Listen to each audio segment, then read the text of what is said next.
nome é Bruno Galvão, o seu professor de ciências. Vou falar com você, aluno do 7º ano do ensino fundamental, sobre biomas e impactos ambientais. Essa é a parte 2, então.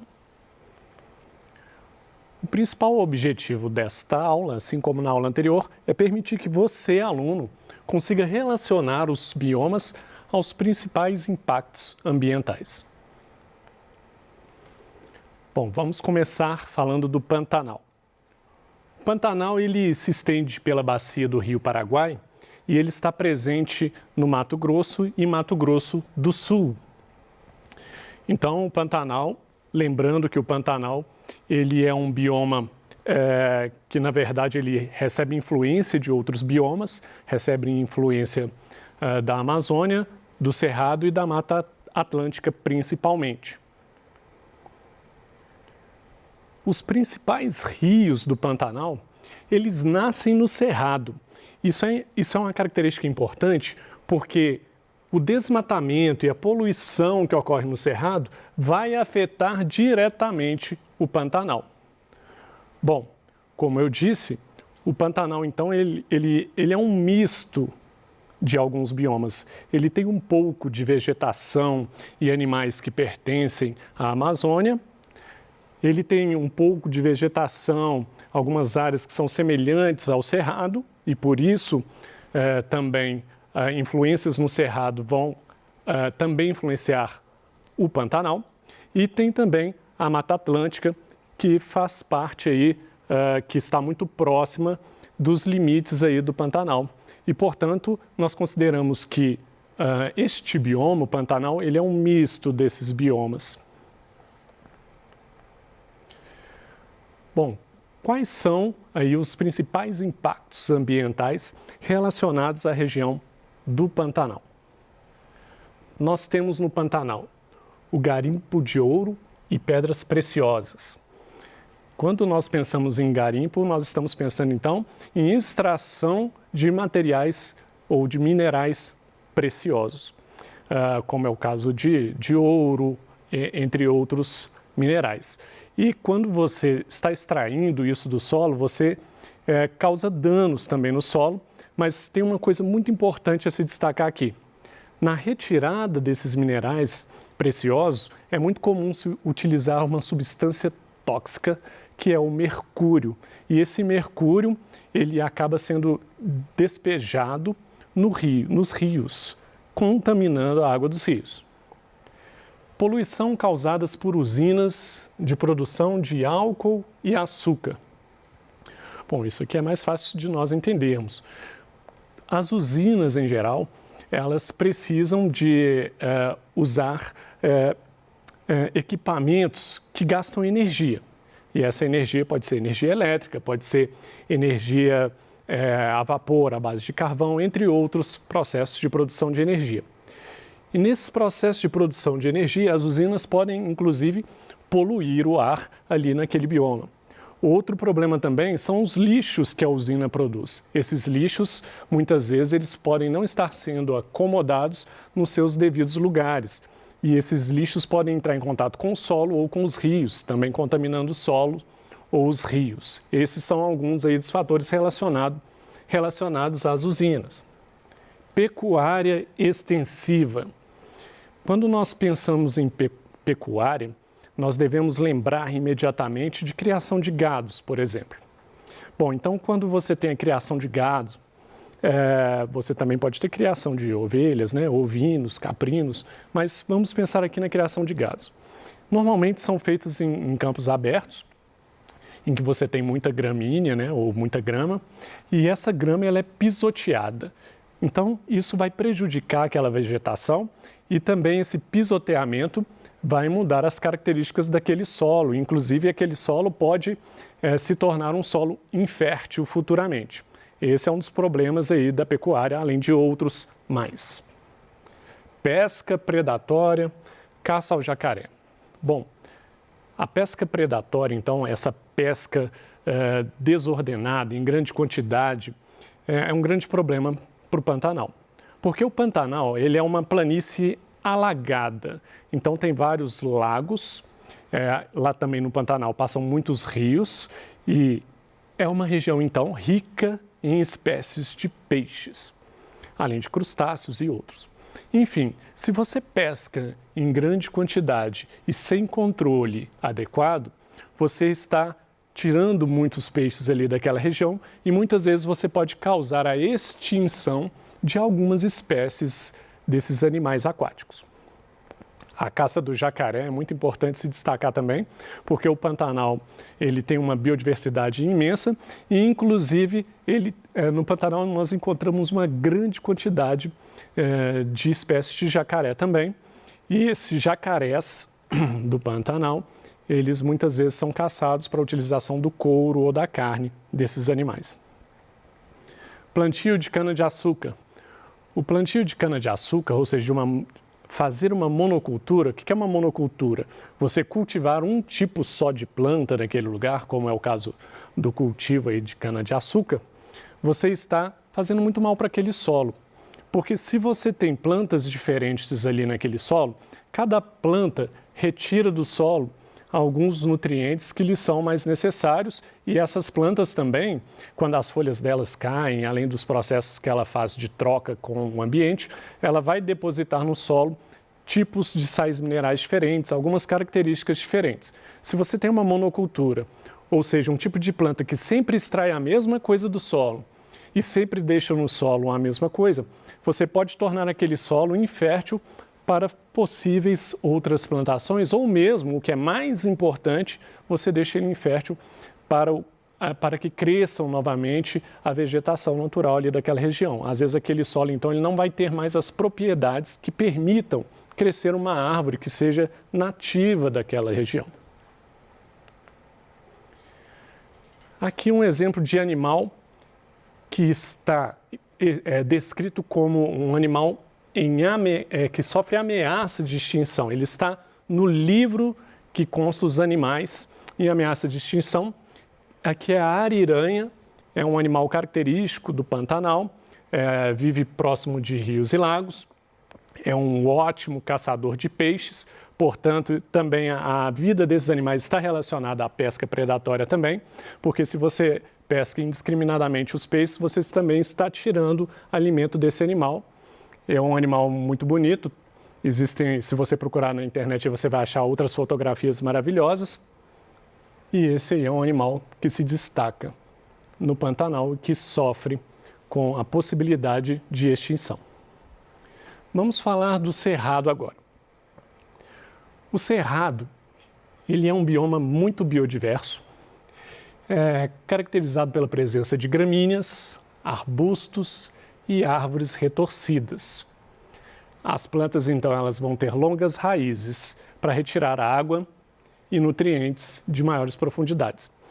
Bom, o cerrado é realmente um bioma muito rico e muitas plantas medicinais são encontradas neste bioma. Agora, lá não tem árvores tão grandiosas quanto é o caso da Amazônia, árvores de 50 metros de altura. O mais comum no cerrado é você encontrar árvores retorcidas de médio porte, arbustos e gramíneas. Por que as raízes dessas árvores normalmente são mais profundas? Porque o solo do cerrado é profundo. Para essa árvore alcançar os nutrientes do solo do cerrado, precisa de ter raízes que buscam esse nutriente mais profundamente. Bom, um dos problemas mais comuns do cerrado é justamente as queimadas. As queimadas, elas podem ser provocadas, então, elas são incêndios naturais ou incêndios provocados pelo homem. Então, se for uma queimada, um incêndio provocado pelo ser humano, nós sabemos que é crime ambiental, a menos que você tenha a devida licença para fazer aquilo ali numa determinada região. Agora, existem também incêndios naturais, incêndios que ocorrem muito em época de seca, em época de intenso calor, alguns incêndios naturais também podem acontecer. Mas nós sabemos que o principal motivo do desmatamento e das queimadas no cerrado são devido à ação antrópica, ou seja, à ação humana. Bom, o cerrado, então, é um bioma brasileiro que já sofreu muito com a nossa ocupação.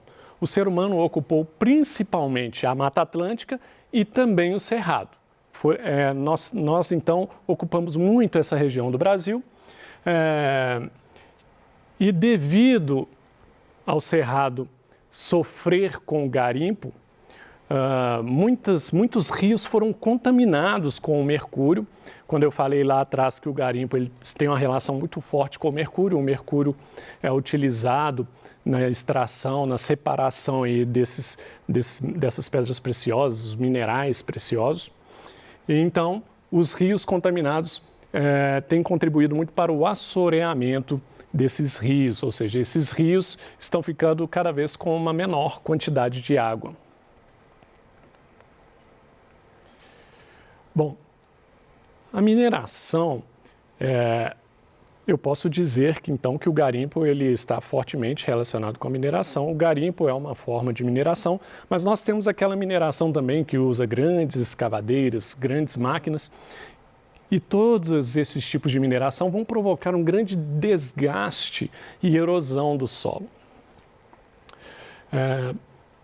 Mais recentemente, nos últimos 30 anos, a pecuária extensiva, as monoculturas e a abertura de estradas estão fortemente relacionadas com a degradação do solo, com o desmatamento no cerrado e com a destruição de vários seres vivos, vários animais nativos da região. Vou deixar aqui um exemplo clássico de animal que está na lista dos animais ameaçados de extinção do cerrado, que é o lobo-guará.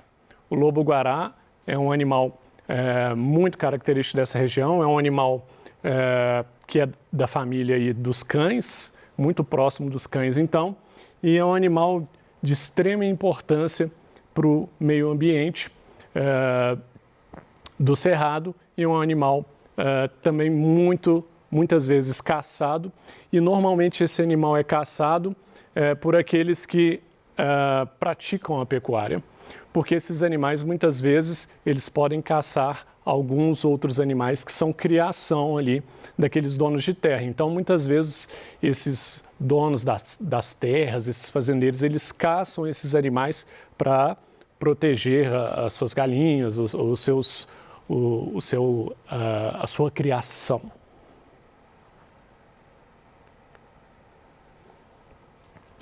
Bom, e finalmente eu vou falar aqui da caatinga. A caatinga é um bioma também que sofreu muito com o desmatamento. Da caatinga também foram extraídos vários tipos de árvores para a produção de carvão.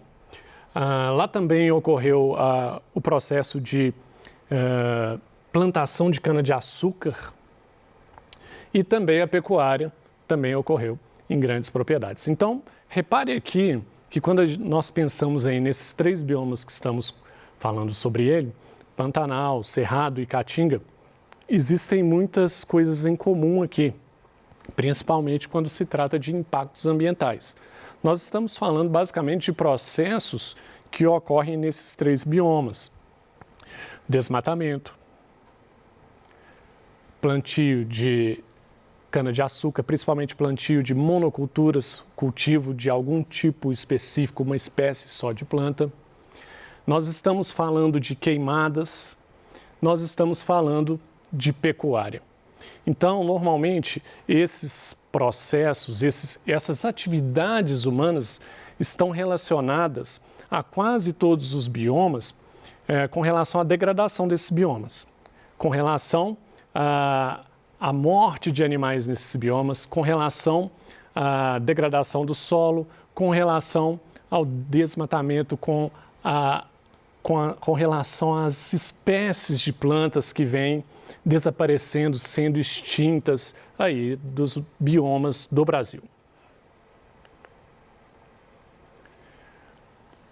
Bom, na Caatinga, então, a vegetação nativa e os solos próprios para a agricultura estão em desaparecimento.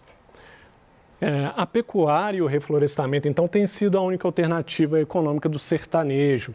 Então, veja só, você tem, então, a vegetação nativa, ou seja, a vegetação que é própria daquele lugar, tem desaparecido.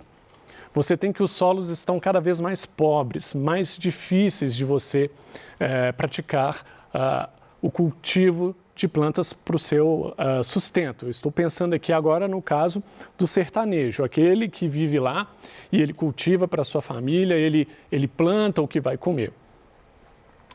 Então, por causa desse problema de que o solo ele não é mais adequado para você plantar, devido a esse grande problema da vegetação nativa não estar mais presente em várias regiões da Caatinga, muitas vezes o fazendeiro, aquele pequeno agricultor, aquele que produz o sustento da própria família ali, ele vai ser obrigado a utilizar da pecuária, que seria a criação de gados ou criação de ovelhas, entre outros.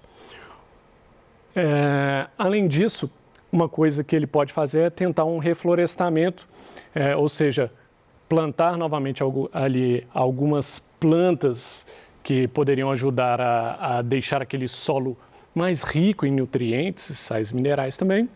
Só que o que acontece muitas vezes é que o reflorestamento é um processo mais difícil para aquele pequeno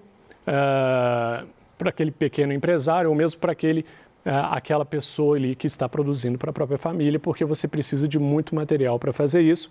E o solo da Caatinga é um solo que, na maior parte, é um solo mais pobre, pedregoso, difícil de você manter uma plantação, um cultivo ali.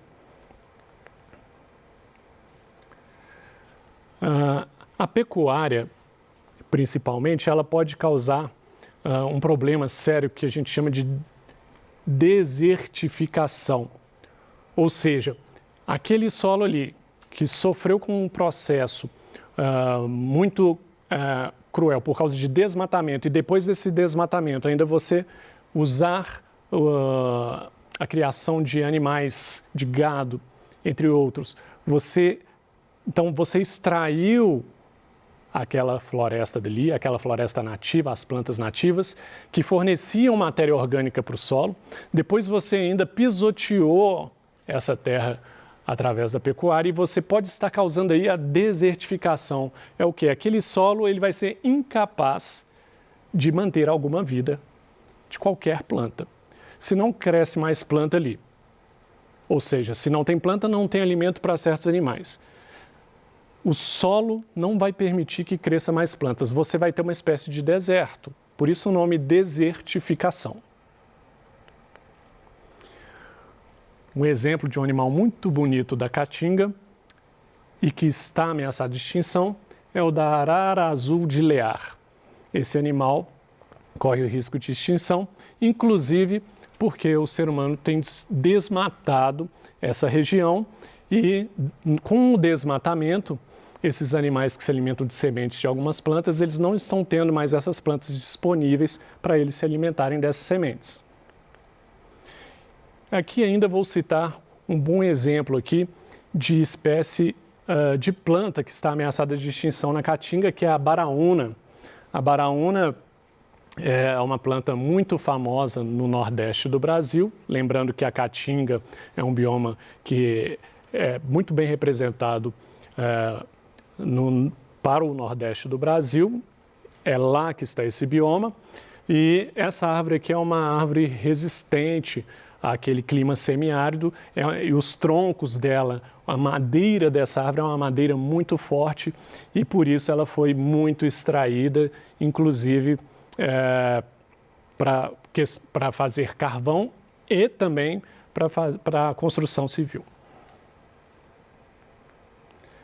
Como pontos principais, eu vou destacar os problemas que são característicos de praticamente todo o bioma brasileiro, que é o desmatamento, que é a retirada de plantas e árvores, as queimadas, que nós sabemos bem o que é provocado pelos incêndios, muitas vezes propositais, e a caça indiscriminada, quando você caça os animais E aí, você, sem controle nenhum de nenhum órgão governamental, você tem aí então uma caça indiscriminada. Basicamente é isso que eu queria falar com você hoje. Eu desejo a você bons estudos.